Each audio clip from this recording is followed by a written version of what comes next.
And welcome. मैं हूं आराधना और आप देख रहे हैं बॉलीवुड का hottest news show planet Bollywood news. तो आइए सबसे पहले डालते हैं नजर आज की हेडलाइंस पर। अनुपम खेर का फिल्म हैदर को लेकर आए कमेंट्स पर क्या है विशाल भारद्वाज का रिएक्शन, दिखाएंगे आज की टॉप स्टोरी में। और साथ ही दिखाएंगे आपको ऐसी कुछ सिजलिंग हॉट स्टोरीज जिन्होंने इस हफ्ते क्रिएट किया है बज़। रिसेंटली विशाल भारद्वाज और अनुपम खेर के बीच पब्लिक प्लेटफॉर्म पर खूब तू-तू मैं हुई थी। इन दोनों सेलिब्रिटीज के बीच डिबेट का इशू थे कश्मीरी पंडित्स। और अब जूम के साथ एक्सक्लूसिवली बात करते हुए विशाल भारद्वाज ने इस पूरे मामले की सच्चाई सामने रखने की कोशिश की है।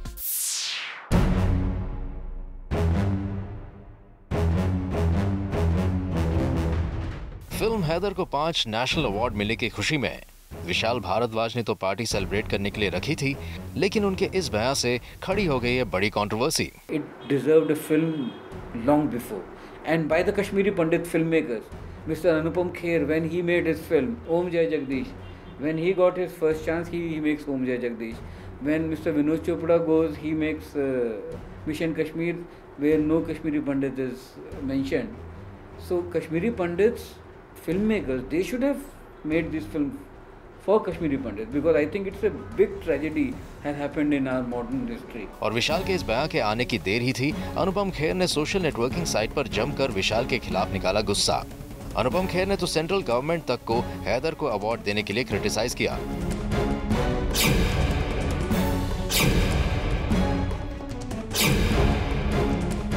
अनुपम खेर के इस बयान के बाद अब तक विशाल भारद्वाज की तरफ से कोई रिएक्शन सामने नहीं आया है, लेकिन जब जूम विशाल से मिले तो उन्होंने इस पूरी कंट्रोवर्सी को खत्म करने के लिए तो पहले तो ये कहा, मुझे करना था मैंने किया, जो उनको कहना था उन्होंने कहा, बात खत्म हो गई, अभी इसके बारे में आगे बात नहीं करनी चाहिए। और फिर ये मैंने एक्चुअली ना मैं ट्विटर पे हूँ ना मैं फेसबुक पे हूँ, तो मुझे जो पता चलता है वो मुझे अपने दोस्तों से पता चलता है, और मैं कान की सुनी पे विश्वास नहीं करता। मैं खेर साहब को जानता हूँ, जहाँ भी मुझे मिलते हैं बहुत प्यार से मिलते हैं, तो मैं कान का और मैं पढ़ता हूँ नहीं, तो इसलिए मैं विश्वास ही नहीं करता।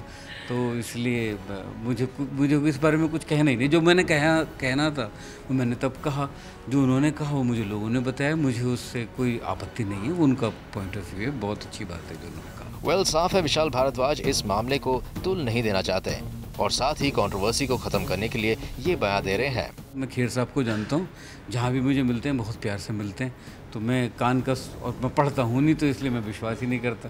तो इसलिए मुझे इस बारे में कुछ कहना ही नहीं। जो मैंने कहना था वो मैंने तब कहा, जो उन्होंने कहा वो मुझे लोगों ने बताया, मुझे उससे कोई आपत्ति नहीं है, उनका पॉइंट ऑफ व्यू है, बहुत अच्छी बात है जो उन्होंने कहा। We just hope Vishal Bhardwaj की तरफ से बढ़ाया गया दोस्ती का हाथ अनुपम खेर एक्सेप्ट कर लें। For Rudrani Chaturaj, zoom Mumbai. अब बारी है इस हफ्ते की टॉप 10 स्टोरीज जानने की। Those who missed out on our show, हम आपके लिए लाए हैं बॉलीवुड का पूरा वीकली अपडेट हमारे इस काउंटडाउन में। तो चलिए शुरू करते हैं इस हफ्ते का काउंटडाउन।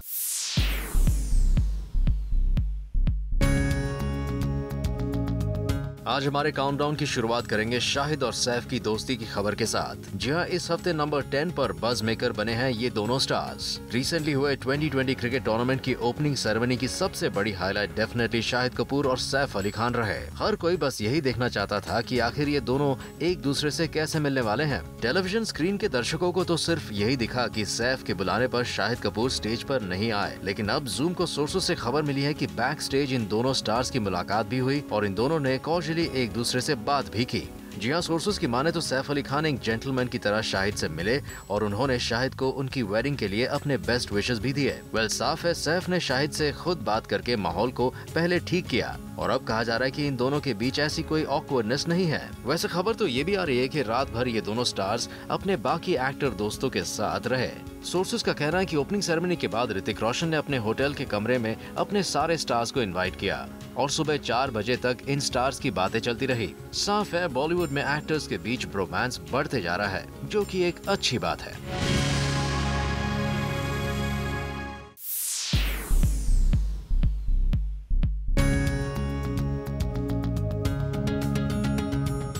आए दिन सलमान खान के 2002 हिट एंड रन केस में कोई ना कोई नई उलट पुलट होती रहती है। And latest update on the case is that Salman Khan's lawyer alleges that the evidence had been manufactured to falsely implicate Salman in this case. जी हां, सलमान खान की ट्रायल के वक्त सलमान ने कोर्ट को बताया था कि जिस गाड़ी से एक्सीडेंट हुआ उस गाड़ी को वो नहीं चला रहे थे, बल्कि उनके ड्राइवर अशोक सिंह चला रहे थे। According to Salman's lawyer, the fact that Salman came out of the car from the driver's side is not proof enough to accuse Salman guilty in this case. इतना ही नहीं, पर उन्होंने ये भी दावा किया है कि that there is no evidence on record to show that Salman was driving the car at the time of the accident, and all that has emerged in the examination of witnesses is that he got down from the right-hand side of the car, जिसकी वजह उन्होंने court को बताई कि accident के impact के बाद गाड़ी का लेफ्ट डोर जैम हो गया। वेल, इस केस में कोर्ट का फाइनल वर्डिक्ट अभी आना बाकी है। फिलहाल के लिए सलमान के सर पर अब भी टेंशन की तलवार लटकी हुई है।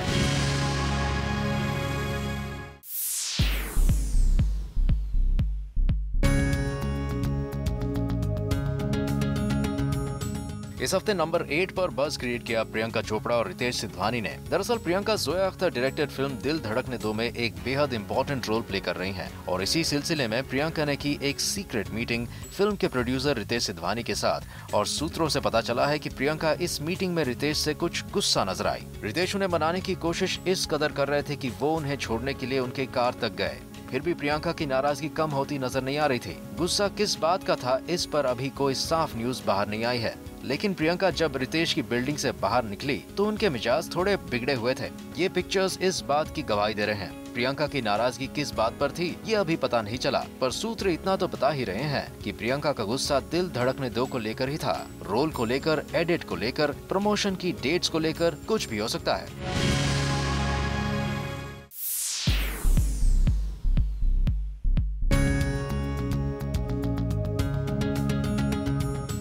Creating buzz on number 7 this week were lovebirds Ranveer Singh and Deepika Padukone। ये तो सभी जानते हैं कि रिसेंटली रणवीर सिंह को उनकी शोल्डर सर्जरी के लिए हॉस्पिटल में एडमिट किया गया था और ये खबर तो खुद रणवीर सिंह ने ही पहुंचाई थी by posting his pic from the operation theatre।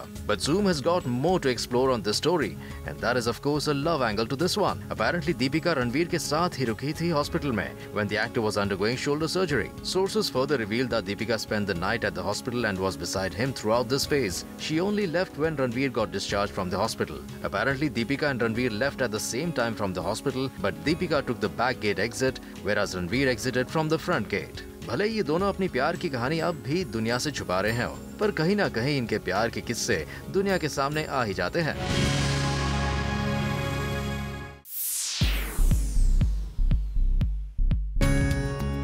Salman Khan इस हफ्ते न्यूज में हर जगह छाए हैं और इस तरह उन्होंने काउंटडाउन में नंबर 6 पर बनाई है अपनी जगह। अपने ऊपर चल रहे केसेस के बारे में सलमान खान को बखूबी मालूम है। ये वो केसेस जिनकी वजह से सलमान ने अब तक शादी भी नहीं की और इनकी कानूनी दावपेच में फंसे सलमान की वजह अब उनकी फिल्म को भी हो सकता है थोड़ा नुकसान। इन लीगल मैटर्स की सबसे पहली गाज गिर सकती है डायरेक्टर कबीर खान पर। सुनने में आ रहा है कि सलमान खान बजरंगी भाईजान के प्रमोशन जरा भी धूमधाम से नहीं करेंगे। मतलब ना होगी ज्यादा मॉल विजिट्स, ना होंगे ज्यादा इंटरव्यूज और ना ही होंगे फिल्म रिलेटेड ज्यादा इवेंट्स में सलमान शामिल। अब आप सोच रहे होंगे कि बजरंगी भाईजान के प्रमोशंस और सलमान के कोर्ट केसेस का क्या ताल्लुक। दरअसल सुनने में आया कि सलमान खान की लीगल टीम की तरफ से उन्हें मिली है सख्त हिदायत कि मीडिया से जितनी दूरी बनाई जा सके बना के रखें और फिल्म प्रमोशंस के दौरान जितना लो प्रोफाइल रह सके उतना ही बेहतर है, क्योंकि सलमान खान के बेबाक अंदाज से कौन वाकिफ नहीं है। जो मन में आता है वो दिल से कह देते हैं सलमान, चाहे वो कभी फोटोग्राफर्स के बैन की परवाह न करने वाली बात हो। मुझे इसको ज्यादा बढ़ावा देना भी नहीं है। जिनको तस्वीर खींचनी वो खींचें, जिनको नहीं खींचनी नहीं खींचे। मैं तो ये चाहता हूँ कि अगर ऐसा हो जाए कि ये इस इंडस्ट्री के अंदर कि यूनिटी आ जाए कि कोई भी नहीं खींचे, वो उसके लिए भी ओके हों। या फिर मीडिया की मौजूदगी में जोर आजमाइश की बात हो। Why do you care? I do care. Why do you care? Why do you care? Why do you care? Why do you care? Why do you care?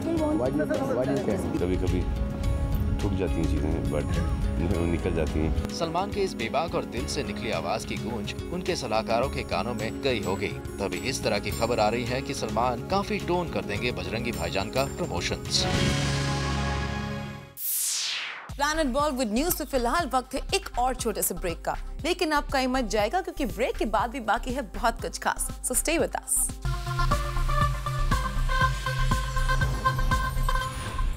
Well, our countdown is not over yet. आइए देखते हैं इस हफ्ते की बाकी news makers की interesting खबरें। Number 5 पर इस हफ्ते बज क्रिएट किया है शाहरुख खान और एक ऐसे सुपरस्टार ने जो शायद शाहरुख खान की पॉपुलैरिटी पर पड़ रहे हैं थोड़े भारी। रिसेंटली 2020 क्रिकेट टूर्नामेंट के मैच के दौरान SRK की मौजूदगी के बावजूद सारी लाइमलाइट अब्राम ले उड़े। ऐसे में मीडिया ने शाहरुख से अब्राम की बढ़ती पॉपुलैरिटी पर सवाल भी पूछ लिया। सारी लाइमलाइट वो ले गए हैं इस बार। ठीक है, ऐसे सारे यंग स्टार आते हैं 2-4 दिन के लिए मुझसे ज्यादा फेमस होते हैं। अब ये भी एक और है। वेल शाहरुख, आप माने या ना माने, रिसेंटली हेल्ड मैच के दौरान आपसे ज्यादा बातें इस यंगस्टर की हुई है। ऐसे में कहना गलत नहीं होगा कि आपका एक नया कंपेटिटर सामने आ चुका है। अब इस यंगस्टर को आप बाकी यंगस्टर की तरह पीछे छोड़ पाते हैं या नहीं, ये तो वक्त ही बताएगा। वैसे ये मौका था NRI अवार्ड्स का और शाहरुख खान को यहाँ global icon of the year का अवार्ड दिया गया। इस इवेंट पर पहुंचे SRK ने NRIs की कंट्रीब्यूशन की काफी तारीफ की। Genuinely very lucky to have been born at the time when Indians are doing the best internationally, and that's why perhaps Hindi film industry, South Indian film industry, the regional languages, all of them are doing so well internationally. So I think we really need to thank NRI. So I'm just very thankful to all the Indians who are doing so well, and I wish them all the best in education, business, and services that they're doing for years, and hope on that they keep on doing right. Well Shahrukh है truly global icon और ये उनकी international market में बढ़ती popularity साबित करती है। We just hope इसी तरह SRK के जरिए बॉलीवुड नए नए देशों तक पहुँचे।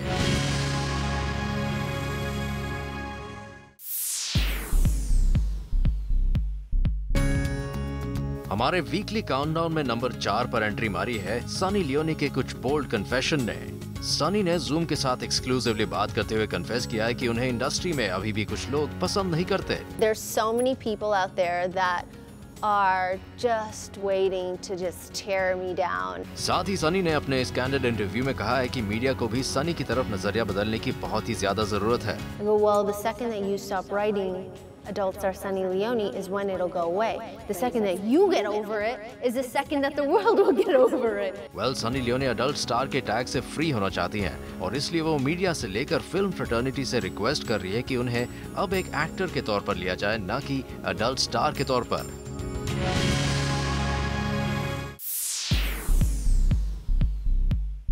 मेरे साथ है इस वक्त कामयाबी की सीढ़ियाँ चढ़ती जा रही श्रद्धा कपूर। श्रद्धा, ये बताइए कि आज क्या मौका है, आज कैसे क्या फोटोशूट कर रही हैं आप? आज जैसे आप देख सकते हैं हम एक गेमिंग पार्लर में हैं, तो हम यहाँ पे एक फ़ोटो शूट कर रहे हैं और डेफिनेटली मेरा तो मन कर रहा है कि मैं थोड़े वीडियो गेम्स भी खेलूँ, लेकिन अनफॉर्चुनेटली आज टाइम नहीं है। अगर होता तो डेफिनेटली हम खेलते। ये बताइए, अगर गेम्स की बात करें तो आपको कितना मौका मिल पाता है अपने इस बिजी स्केड्यूल में कि आप गेमिंग एंजॉय करें? मैं गेमिंग बहुत एंजॉय करती हूँ। अनफॉर्चुनेटली इतना टाइम नहीं मिलता कि घर पे बैठ के वीडियो गेम्स खेल सकूं। कभी सिद्धांत से कंपटीशन नहीं होती गेम? जब हम छोटे थे तब हम compete करते थे। और कौन जीतता था? मेरे भैया जीतते थे डेफिनेटली। वो एक वीडियो गेम एडिक्ट थे और मैं बस टाइम पास के लिए खेलती थी। लेकिन मैं भी ये Xbox कुछ साल पहले काफ़ी खेलती थी। अक्सर लोग कहते हैं gaming is more of a guy thing. Do you believe in such kind of concept? I believe that a lot of people say कि अरे only boys can do that, अरे only girls can do that. ऐसी कोई बात नहीं होती है। Boys can also play games, girls can also play games, girls can also cook, boys can also cook, boys can also drive a car, girls can also drive a car, boys can also be strong, girls can also be strong. So there's nothing like that. जी बताइए, बॉलीवुड में जो top की ladder चढ़ते चढ़ते कहीं बॉलीवुड में भी लोग गेम्स खेलते हैं, ये बताइए। ओह, ये आपने बहुत ही डीप क्वेश्चन पूछ लिया सडनली इस फन से क्वेश्चन आंसर सेशन में। किस टाइप के games? What do you mean? आप बताइए, आपको लगता है कि बॉलीवुड में भी कहीं ना कहीं थोड़ी बहुत पॉलिटिक्स, थोड़ी बहुत गेमिंग इस तरह से होती है? आई थिंक पॉलिटिक्स हर जगह होती है। आई think that you know some people are the ones who are like that and some people are not. It depends on how you handle it and how you are. जी, जब आपकी एक film superhit हो जाए, उसके बाद दूसरी film भी superhit हो जाए, तो बहुत ज़्यादा प्रेशर आप पर बनने लगता है कि यार जो मैं अगली वाली करूँगी उसके लिए मुझे क्या एफर्ट देने पड़ेंगे कि इसका मुझे ट्रैक रिकॉर्ड बरकरार रखना है। आई थिंक कि आशिकी के पहले मैंने इतना प्रेशर महसूस नहीं किया। सबसे ज़्यादा प्रेशर आज महसूस कर रही हूँ। I think as the days go by और प्रेशर ज़्यादा बढ़ता जा रहा है बिकॉज एक्सपेक्टेशंस ज़्यादा हो जाते हैं। बॉलीवुड में आते आते मतलब अब किस तरह से ज़्यादा फ्रेंडली हो चुकी हैं आप? कौन ऐसे जो एक्टर फ्रेंड्स जब कि they are my friends and they can call them by guys? Mohit Suri, Aditya Roy Kapur and Varun Dhawan, I would say. Okay. And कई लोग ऐसे कहते थे कि Shraddha and Alia they are not friend, Shraddha and Parineeti they are not friend, but recently हम ऐसे कि गर्ल बॉन्डिंग भी काफ़ी हो रही है सोशल नेटवर्किंग वेबसाइट्स पर। ये तो हमेशा लोग कहते हैं कि जो भी नए एक्ट्रेसेस या एक्टर्स आ जाते हैं उनमें राइवलरी क्रिएट तो हो ही जाती है, भले ही वो सच हो या झूठ। तो ये obviously it's a part and parcel of the industry. तो एक कान से अंदर दूसरे कान से बाहर। A lot about you have been written about Aditya also. So now they say कि there is no relationship with Aditya. आप क्या कहना चाहिए सब पूरी क्लैरिफिकेशन के बारे में? So obviously if there is a rumor, वो रूमर को एक सर्कल पहुंचने के लिए कुछ तो कोई नया एंगल या नया अंदाज आ जाएगा। तो I think that the best way is to not react to these things. He is a very good friend of mine. मैंने वो 2 साल पहले भी कहा था, वो आज भी कह रही हूँ, तो इसमें कोई चेंज नहीं है। भले ही रूमर्स बदलते जाते हैं पर no, we are the same friends that we were 2 years ago. Thank you so much, Shraddha. Thank you so much. Anurag Kashyap के गुस्से ने हमारे काउंटडाउन में बनाई है नंबर 2 पर जगह। हमारी कंट्री में मीडियोक्रिटी बहुत से ज़्यादा है, चाहे वो राइटिंग में हो, चाहे वो सिनेमा में हो, चाहे वो किसी भी चीज़ में हो, चाहे वो मीडिया में हो। सारी मीडिया में भी जितनी मीडियोक्रिटी उतनी मीडियोक्रिटी बाहर की मीडिया में है। अनुराग कश्यप का मीडिया को लेकर दिखने वाला ये प्यार कुछ नया नहीं है। अक्सर अनुराग रह रहकर अपना ये प्यार मीडिया को दिखाते रहते हैं, लेकिन रिसेंटली एक इवेंट पर हद ही हो गई जब अनुराग ने एक जर्नलिस्ट को बैन करने की धमकी दे दी। नहीं, आप इस तरह से सवाल करेंगे, मैं आपका नाम लेके आपको बैन करूंगा, क्योंकि आप जबरदस्ती के सवाल पूछते हैं और जबरदस्ती आप उसको कंट्रोवर्सी बनाते हैं और जबरदस्ती आप सवाल का मतलब क्या, आप सवाल का मतलब बताइए। वैसे अनुराग यही नहीं रुके, उन्होंने अपने इस एग्रेशन को जस्टिफाई करने में कोई कसर नहीं छोड़ी। तुम्हारी वजह से इतना घटिया हो चुका ना हमारा मीडिया, बात करने का मन नहीं करता कहीं भी,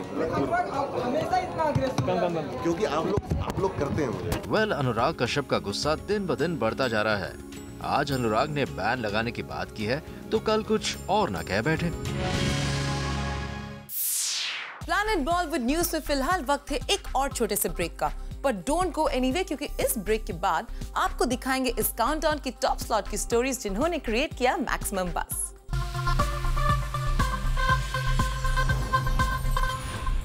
welcome back. Now it's time to find out कि इस वीक हमारे काउंटडाउन में सबसे ऊपर जगह किस स्टोरी ने बनाई है, किस स्टार ने क्रिएट किया मैक्सिमम बस। Let's find out. और अब बारी है हमारे काउंटडाउन की नंबर 1 स्टोरी की। रिसेंटली आमिर खान के ये 2 अलग-अलग बयान ने सबको चौंका दिया। Really unfortunate and I feel ashamed, Mr. Hassan, to say that, you know, at that time I was lost in my work. But as an industry, this is the time that we have to come together and stand by each other. And I want to apologize to you publicly that I wasn't there at that time. I read about it later and I felt so bad. Hindu Vishnu Parishad said that Uttama करके उनकी movie है Uttama villain जो Should we talk about this film? Sir, come on.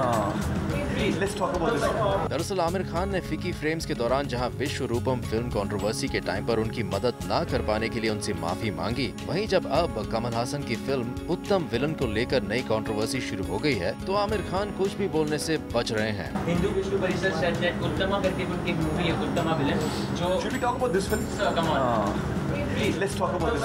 One positive take on Hindu Vishnu Parishad से Uttama villain movie है zoom ने आमिर खान से एक बार नहीं बल्कि 2 बार कमल हासन को सपोर्ट करने को लेकर सवाल पूछा, लेकिन आमिर खान दोनों बार इस सवाल को टाल गए। लगता है मिस्टर परफेक्शनिस्ट किसी नई कंट्रोवर्सी में नहीं फंसना चाहते, यही वजह है कि उन्होंने दोनों बार सवालों को टाल दिया।